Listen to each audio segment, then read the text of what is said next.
So this is my few minutes today for peace, just to remind you that the war is still going on and children are starving to death and being murdered to death as we turn our heads mostly and look the other way, whilst we bomb their cities and watch them drown.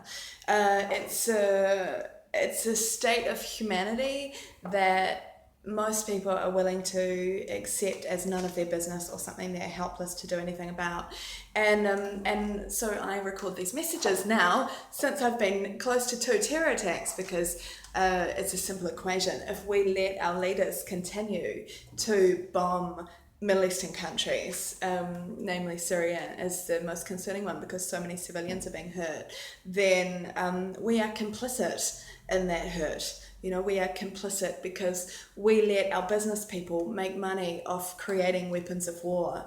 You know, military aircrafts, like the Dassault family in France. Bombs. I was speaking to someone yesterday and they said that France is the biggest weapons supplier in the world. So I need to check that out. But if that's the case, then there is massive industry, massive employment, massive revenues coming from killing people. And do we accept that as our way of life? Do we accept that as our future? So I sort of said we need to start fighting for the leaders of peace, which feels very difficult. I mean, that's Jeremy Corbyn in the UK.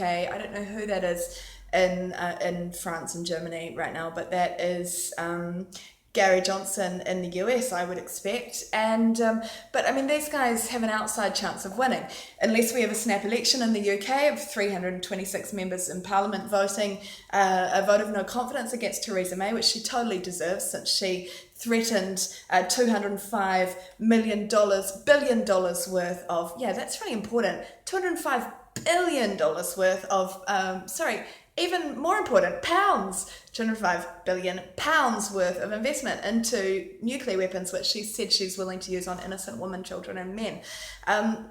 She deserves a vote of no confidence. Every leader in the world who threatens or acts with violence deserves a vote of no confidence. But what's the likelihood of that? I think I got 9 signatures on my petition, which is amazing. There's no way she should be a leader of any nation of the world. Threatening violence against innocents, it has to be a crime. Still got to read that. But, Gary Johnson, I mean, at the moment, I mean, I don't think his marketing campaign is connecting with anyone. I mean, he needs to promote as a leader of the world, as a leader of peace, and a leader of sanity and stability and security. That's what's at the front of everyone's mind, and he's not giving that message. So, but I think he's saying all the right things. His campaign strategy is right. But okay. So, what are the chances of actually getting a Gary Johnson or a Jeremy Corbyn right now as a leader? Fairly slim, right? So we are facing years of war ahead of us, unless a court can take action against these leaders which are causing the death, the commander-in-chiefs. But that includes Obama. How many hospitals and innocent civilians has Obama as commander-in-chief killed? But everyone in the world loves him. Everyone in the world seems to be like Obama's biggest fan. I saw him on some TV show doing some like slow jamming the news thing, whoever that guy is, Jimmy Fallon or something.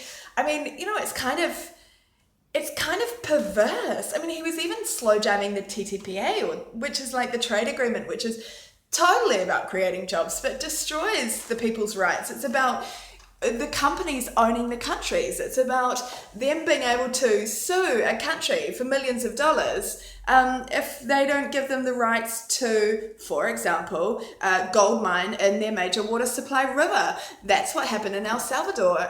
I think it's El Salvador. I did a case argument on that where some New Zealand, Canadian and Australian directors were suing the country for half of their public budget, which was something like $300 million, which would bankrupt the country, destroy their independence, all because they hadn't given the approval for them to gold mine in the river that supplied 2/3 of the country's citizens' water supply. I mean, I did a huge campaign against those directors. I haven't caught up on what happened, but I just think it's criminal that they can do that. And that's the trade agreement that Obama was slow jamming on the television. It's like such propaganda we're living in. So what are the chances of us getting leaders of peace? Pretty difficult. What are the chances of us staging a revolution? I mean, they've got all the guns. They own the military. Also pretty difficult. What are the chances of us getting into political power some other way? I don't know. Spaceships? Travel in time? It feels like the only possibility would be a court, right? So the International Criminal Court is a possibility. I've got 4 cases registered there. If they held the people who are funding insurgents in order to illegally enter Syria accountable, then maybe the war would stop, because the commanders-in-chief who are killing, that's right now, that's Theresa May, that's Angela Merkel, that's Francois Hollande, that's Obama, right? So if these guys were arrested and put on trial and went to prison for the mass murder that they have inflicted and continue to inflict, along with their propaganda stories of like today's new one, it's chemical weapon threat. I was talking about this the other day. They are saying that I said that they were going to use a provocation of chemical weapons to try and rationalize their entry to fight Assad's regime as nation-state forces, which they can't legally do at the moment. And of course, suddenly there's a story this week about chlorine gas weapons that have been that are in a helicopter that was shot down, killing 5 Russians and shot down over a town in Syria. So I mean, there it is. There are the provocations beginning. There's chemical weapons. It's Assad. We need to go in. We need to go in and take him out. He's breaking international law.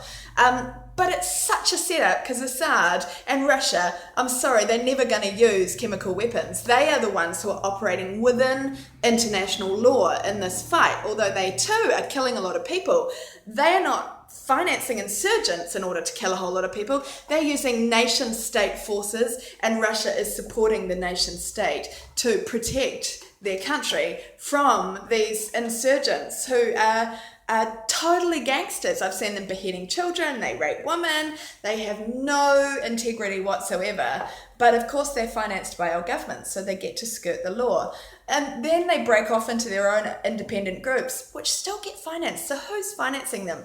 These guys know, but the problem is the country that might be financing them probably has an alliance with one of the other allied forces to provide them oil and gas, so they can't openly confront that country who are supporting the other terrorist groups, because they might be able to say they go in and bomb them, but they can't call out the person responsible. And that's the problem.